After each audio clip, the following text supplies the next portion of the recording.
Have you ever wondered why some people go out of their way to make your life harder? Why, no matter how good you are to them, they still find reasons to criticize, doubt, or even betray you? It's frustrating, isn't it? You try to rise and suddenly opposition appears. You try to do the right thing, and yet someone is always standing in your way.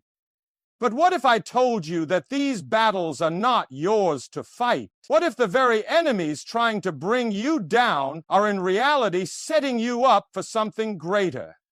Stay with me till the end of this video, because once you understand why you have enemies and how God is already handling them, you will never look at opposition the same way again. You will walk away with a new mindset, a powerful one, that will shift the way you respond to negativity forever. The reality of enemies: no one gets through life without opposition. The moment you decide to grow, to dream bigger, to push beyond limits, enemies will show up. It's almost like an unwritten rule of life. Not everyone wants to see you succeed. Some people are comfortable when you stay in the same place. But the moment you start to rise, they feel threatened. Why? Because your progress reminds them of their stagnation. Your confidence exposes their insecurities. Your growth forces them to face their own lack of effort. And instead of fixing themselves, they choose the easier route, trying to tear you down. It's painful, yes, but don't let it surprise you. Even the strongest, most successful people in the world have enemies. Even those who have done nothing but spread goodness and love have faced betrayal. History has proven it time and time again. So if you have enemies, congratulations, you're on the right path. The battle you want versus the battle you need when someone wrongs you. Your natural instinct is to react, to prove them wrong, to show them that you won't be pushed around. And that's human nature. Psychology teaches us that when we feel attacked, our brain switches into defense mode. It's called the fight or flight response. And in the moment, fighting back feels like the right answer. But here's the truth most people miss. Some battles are distractions, not assignments. Not every attack needs a reaction. Not every insult needs a response. When you waste your energy fighting battles that don't matter, you lose focus on the ones that do. And that's exactly what your enemies want. They don't really want to defeat you. They just want to distract you. Because the moment you lose focus, you stop progressing. And when you stop progressing, they win. Why? You must step back. It takes real strength to step back and let God fight for you. Society tells you that you have to defend yourself, that you have to prove your worth, that you must retaliate to protect your reputation. But here's what most people don't realize. Silence is often more powerful than words. When you don't engage, you confuse your enemies. When you don't react, you take away their power. And when you place the battle in God's hands, you invite a force into your life that no human can fight against. God sees what they did. He sees the lies, the manipulation, the betrayal, and He is not blind to your pain, but the way He handles it is different from how you would. While you might want immediate justice, God's justice is perfect. He moves in ways you can't see and at a time you least expect. So the question is, do you trust Him enough to step back? The reward of letting go, there's a deep peace that comes when you release your battles to God. You stop wasting your energy on people who don't deserve it. You stop losing sleep over situations that are out of your control. You stop feeding the negativity that was never meant to be part of your life in the first place. Because here's the truth. What's meant for you will always find you. No enemy can take away what God has written for you. No amount of plotting, lying, or scheming can block a destiny that has already been ordained. So let them talk. Let them plot. Let them doubt you. Because while they focus on tearing you down, God is preparing to lift you up, and that's just the beginning. Stay with me, because in the next section, we'll break down why people work against you in the first place, and how understanding this will set you free from ever being affected by your enemies again. The biggest mistake people make is thinking they can live a life without enemies. that if they're kind enough, humble enough, or quiet enough, no one will come against them. But that's not reality. No matter how good you are, no matter how pure your intentions, there will always be people who try to pull you down. That's the nature of this world. The moment you step into your purpose, resistance will come. The moment you rise, opposition will appear. Look at history. Every great leader, every world changer, every person who ever did something meaningful, they all had enemies. Not because they were bad, but because their greatness made others uncomfortable. Some people can't stand to see others succeed. Not because you've done anything wrong, but because your presence alone exposes what they lack. Your ambition reminds them of their laziness. Your confidence reminds them of their insecurity. Your light shines on their darkness, and instead of growing, they choose to attack. And this is where many people get trapped. They take it personally.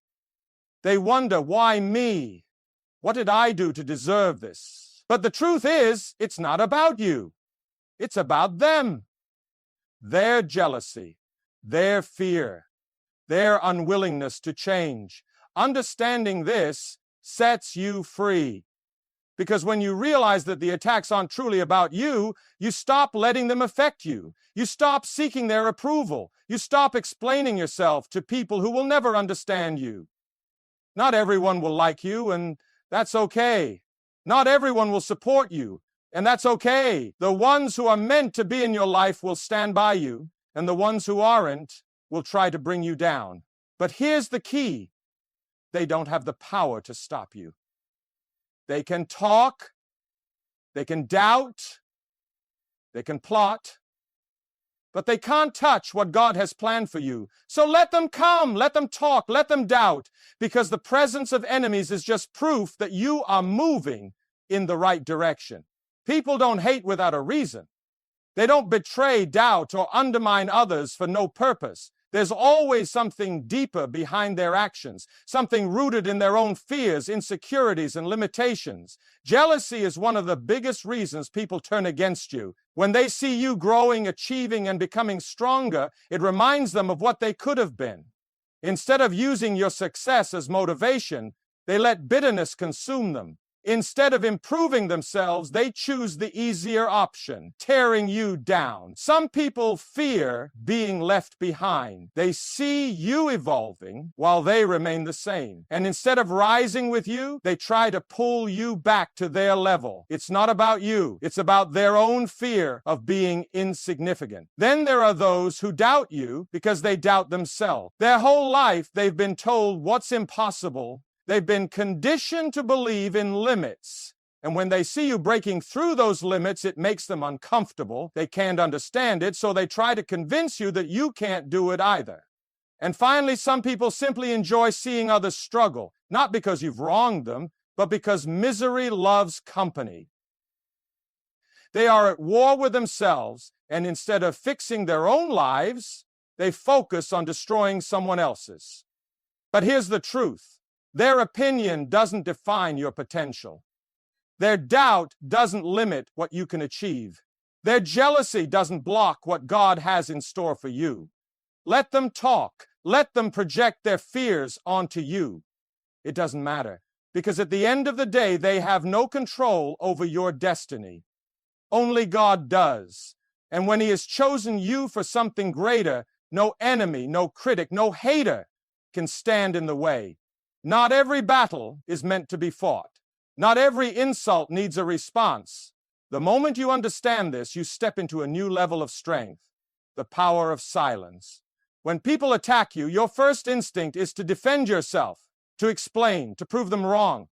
That's human nature. But reacting to every negative word only drains your energy. It pulls you into a battle that was never yours to fight. Psychology teaches us that when you respond to negativity, you reinforce it. The more attention you give to an enemy, the more power they have over you. They want a reaction. They want to see you flustered, frustrated, and distracted. But when you stay silent, you take away their control. Silence is not weakness, it's wisdom. It confuses your enemies. They expect a fight. They expect anger. But when you refuse to engage, they are left powerless. Their words lose meaning. Their attacks lose strength. Even in the Bible, some of the greatest victories came not through argument, but through patience and faith. God sees everything. He sees the lies, the betrayal, the deceit, and He does not need your help to bring justice. There is peace in letting go. There is power in walking away. When you stop explaining yourself, when you stop chasing approval, when you stop trying to prove your worth, you become untouchable. Because here's the truth. God will defend you better than you ever could. He will silence your enemies in ways you never imagined. He will handle what you cannot. So stay quiet, stay focused, stay faithful. Your silence speaks louder than their words. There comes a moment in life when you have to make a choice. Will you keep fighting battles that drain your soul, or will you let God take over? It's easy to get caught up in proving yourself, to want justice, to want people to see the truth, but the more you fight, the more exhausted you become. Not every battle is meant to be won by you. Some battles are meant to be won by God. God sees everything. He sees the lies spoken against you. He sees the betrayal, the manipulation, the disrespect. Nothing is hidden from Him. And while you may want immediate justice, God's justice is perfect. He does not work on human timing. He works in a way that ensures the lesson is learned, the truth is revealed, and the